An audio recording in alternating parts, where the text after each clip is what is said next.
Hello everyone, good morning. সকলোকে welcome জানাইছো আজিৰ ভিডিঅ'লৈ।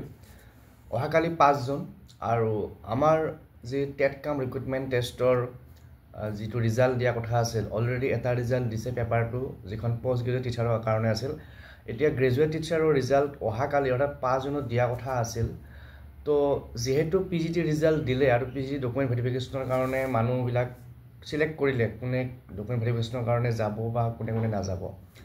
এতিয়া সকলোৰে মনত এটা প্ৰশ্ন আহি আছে যে অহাকালি অৰ্থাৎ 5 জুনত ৰিজাল্ট দিবনে নাই, জিটি ৰিজাল্ট দিবনে নাই। কাৰণ মোৰ কমেন্টতো কিছুমানে সুধি আছে বা বহুতে কৈ আছে বা এটা মানুহৰ এটা ডাউটছ এটা আহি গৈছে যে জিটি ৰিজাল্ট কালি দিবনে নাই বা পিজিটি ৰিজাল্ট দিলে কিন্তু ডকুমেন্ট ভেৰিফিকেশন এতিয়া হ'ব নে ডকুমেন্ট ভেৰিফিকেশন বিলাক কমপ্লিট হোৱাৰ পিছতহে জিটি ৰিজাল্ট দিব। তো এনেকুৱা নানান কোৱেশ্চন আহি আছে। এতিয়া আমি যদি চাবলৈ যাওঁ আমাৰ অসমৰ মাননীয় মুখ্যমন্ত্ৰী মহোদয় সেইদিনাখন ফেচবুক লাইভত কৈছিল যে অহা 5 জুনত ৰিজাল্ট দিব। গতিকে যদি আমি মুখ্যমন্ত্ৰী মহোদয়ৰ কথাৰ পৰা চাবলৈ যাওঁ তেতিয়াহ'লে 5 জুন ডেটটো ফিক্স আৰু 5 জুন দিয়াৰ পুৰা চান্সেছ আছে। কাৰণ কিয় সেই 5 জুন ডেটটো ফিক্স হোৱাৰ কাৰণে আমাৰ যিখিনি পিজিটি ৰিজাল্ট সেইখিনি অলপ এডভান্স আহি গ'ল বা যেহেতু পিজিটি ৰিজাল্টটো চালেহে বা পিজি ৰিজাল্টৰ পৰা যিখিনি পিজিটি কোৱালিফাই কৰিলে সেইখিনি সৰ্ট আউট কৰি পেলাই জিটি ৰিজাল্টৰ পৰা সেইখিনি যিখিনিয়ে পিজিটি কোৱালিফাই কৰিলে তেওঁলোকক যাতে সৰ্ট আউট কৰিব পাৰে, তেওঁলোকক যাতে জিটিৰ লিষ্টৰ পৰা বাহিৰত ৰাখিব পাৰে, সেইটো কাৰণে পিজিটি ৰিজাল্টটো এডভান্স দিলে।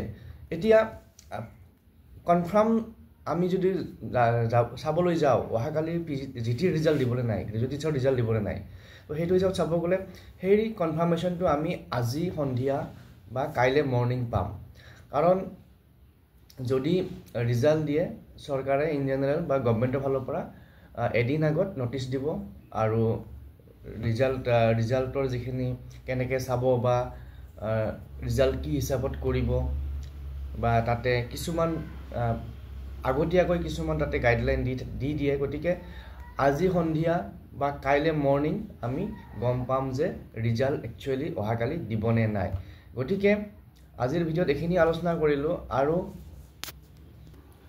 ৰিজাল্ট সম্পৰ্কীয় যদি কিবা নটিফিকেশ্যন মই পাওঁ তেতিয়াহ'লে আপোনালোকৰ লগত শ্বেয়াৰ কৰিম আৰু আপোনালোকে যদি পায় তেতিয়াও শ্বেয়াৰ কৰিব বা কমেণ্টত জনাব।